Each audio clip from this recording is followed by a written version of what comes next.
I didn't proclaim martial law alone. It is made to appear as if I just signed the decree and said, I impose martial law on each and every one of you. No. I ask the legislature to please pass a law proclaiming martial law because there was anarchy in the country. Now, let me say this. The opposition was strong. And they were members of the Security Council, and somehow they adopted a resolution which required that there be a unanimous vote for the armed forces to be able to move. And therefore the armed forces was immobilized. At the same time, I asked the opposition party to come and join me in a coalition government. I offered one half of the cabinet. And of course they laughed at me and said, why should we join you? We're going to take over the government. By the time you are through with the exercise, you're dead.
I'm 95 years old. So with that span of time, you can just imagine that I remember President Aguinaldo all the way to President Duterte. And that's my advantage over most people in this land today, because I have seen history from the time of the Americans all the way to now. History was totally distorted to favor one group. And it is unfortunately continuing. That is why exercises such as these are important. Little by little, the truth will come out. Well, I'm glad that you have asked me to join this conversation so that at least we can somehow correct the distortions of history. I am very grateful to you. And I'm willing to challenge anybody here in this country to debate with me about the events. We put this together really because of the mail that I have been receiving in my social media. And the millennials have a different approach, it seems, to the events of history, the history of your lifetime for that matter. And the millennials seem to want to know what it is behind the decisions that my father and the members of his government made in the time of the Marcos administrations. And so we thought the best, most authoritative person that we could find would be you, as you were not only in the middle of the action, as it were, but you were part of the decision-making process of many of the important events that occurred. During the first 2 years, 3 years of martial law, you can open your window, leave your house, nobody will touch it. That's how peaceful the country was. So it wasn't the typical country under military rule where you had tanks in the streets and you had soldiers pulling people out of their homes. Of course, in the beginning we had curfew. Yes, But we had. Yes, I remember that. we had to give grant passes. So, Tito, the account you're giving as to the approach, the build-up towards the declaration of martial law and the actual implementation of it and the enforcement of the military rule is very different from what we are hearing. And for you, Tito, for example, I mean, I hear it too, but of course, it's a different, you come from a different perspective. What is the biggest fallacy that the young people now are being fed about the reasons behind and the actual events of martial law? They claim that we killed a lot of people. And that's why when I was interviewed by someone some time ago, I challenged her. Name me one that we executed, what we killed other than Lim Seng. What was the accusation? Was that they summarily That we had executed? 70,000 Oh, I hear persons those numbers arrested, too, which Tito. was not, which was not true. Maybe if they will include the people who violated curfew and the jaywalkers, maybe you can reach that number. But anyone who was People can go out at night, they can go out and fish, they can go out to farm, they can go out. They were free, in fact. Of course, if you are a member of the rebel group or a warlord or who violated the criminal law, you have to be arrested, whether you have martial law or not. It sometimes I'm mystified sometimes by the lack of understanding of the simple fact that if you attack the government, you attack the state needs to defend itself. Of course. And that's why fighting would break out. And that's Name me one person that was arrested because of political or religious belief during that period. None. They were all for Name me criminal one acts. person that was arrested simply because he criticized President Marcos. None. But there were a lot of critics still very, very vociferous and very speaking out against him and his administration, even during the martial law, when the country was under martial law. Jovi Salonga, for instance. Oh, he was involved in the Light the Fire movement and many others. There were very few were arrested. And they were released. They were inconvenienced for a while, but they were released. The late Pepe Jokno, he didn't want to be released. I told Pepe, just sign anything and just get out of here. I told him. All of that seems to have been lost in the accounts that we hear now. Well, I cannot blame the so-called millennials when they were born in 1980, no? Let's say, Yeah. Well, that's they a good did not deal. know anything. They just, what they know is what they read or heard. And it is They read something that was based on inaccurate facts. During martial law, there were no massacres like what happened in Benjola during the supposed democratic government of Cory Aquino.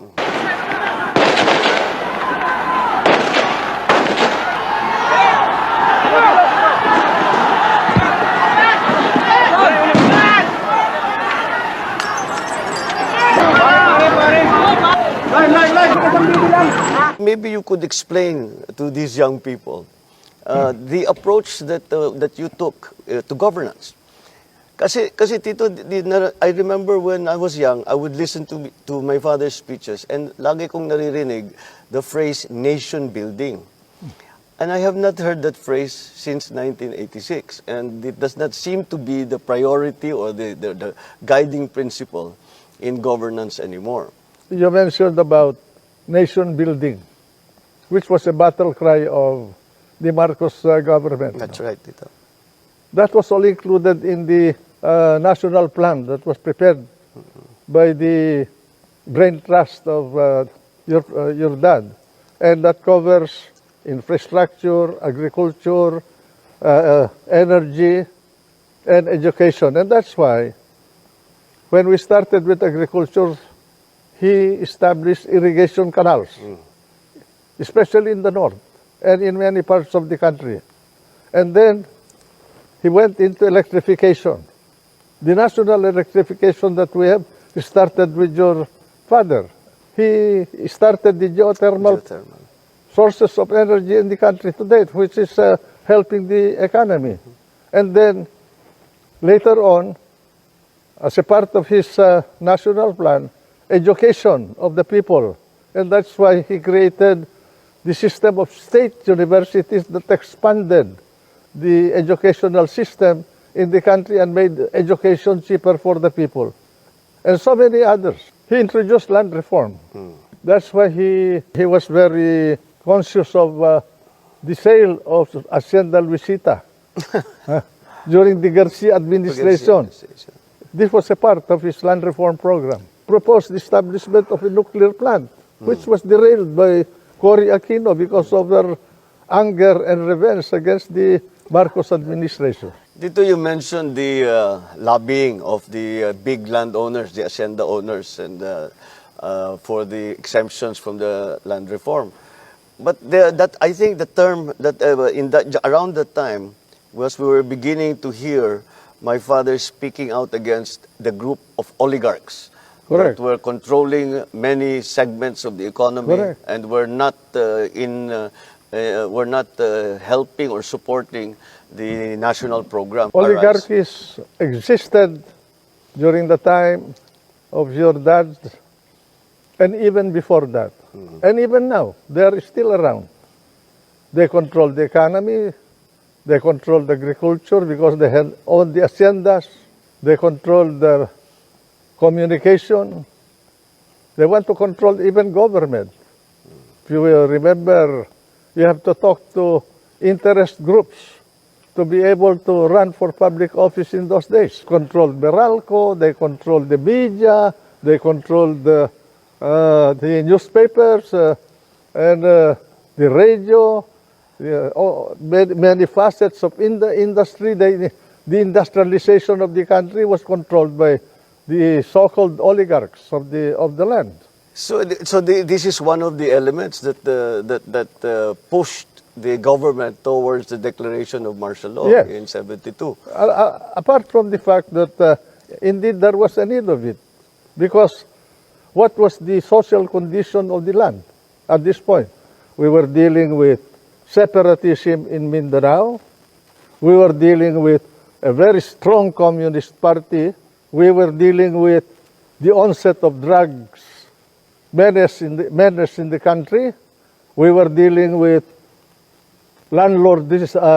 political warlords over the land, and the high criminality in the land. And what was our instrument of power at that point? We had only less than 50,000 in the armed services. That included the constabulary, the army, the Air Force, the Navy, and the Coast Guard. And our weapons were carbines and Garands of World War II vintage. World War II vintage. Against the Belgian FALS, the Kalashnikov or AK-47 of our adversaries.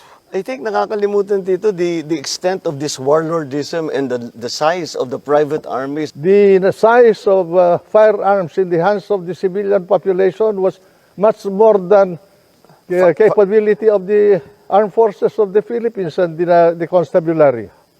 When martial law was declared, there was an we amnesty. harvested about 600,000 guns all over the country of all kinds.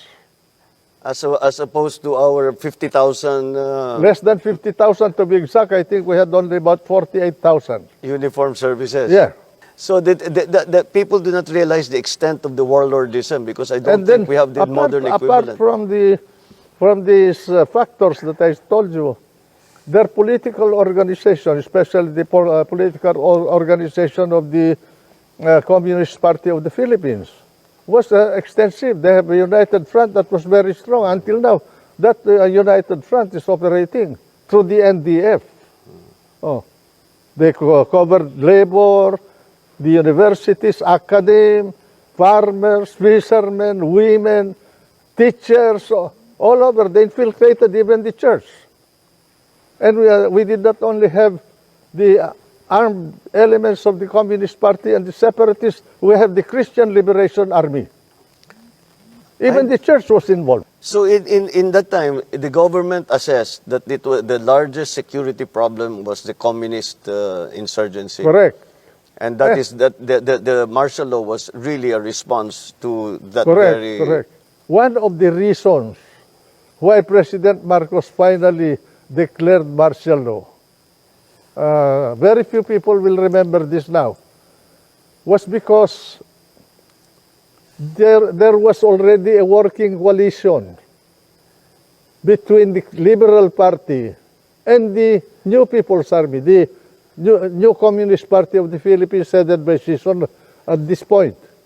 And President Marcos realized that the country was too fragile with a very limited military capability to contain the problem. But this is something new.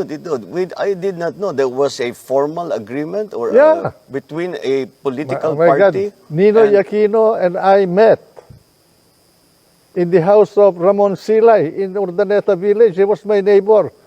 Paul Aquino is still alive. He was present in that meeting. He was the one who reported to me that he had a meeting with the leadership of the Communist Party and they were discussing a coalition government. But this was together with the Liberal Party at the time? He was a member of the Liberal Party. But the Liberal Party hierarchy was part of this arrangement? Or? When President Marcos finally confronted them with information, they refused to talk to President Marcos. How was the evolution of the thinking within the administration to finally come to the decision that my father declare martial law in Because 72? it started when they invented the Jabida massacre. I say invented because until now I've not heard of anyone who complained about anybody being massacred in Corregidor. No one. The only one who appeared as a member of the trainees, supposedly the Muslim trainees in Corregidor, was that fellow who swam across the Corregidor to Cavite, which was the invention of Montano and Ninoy Aquino. And because of that political outburst of Ninoy, we lost Sabah.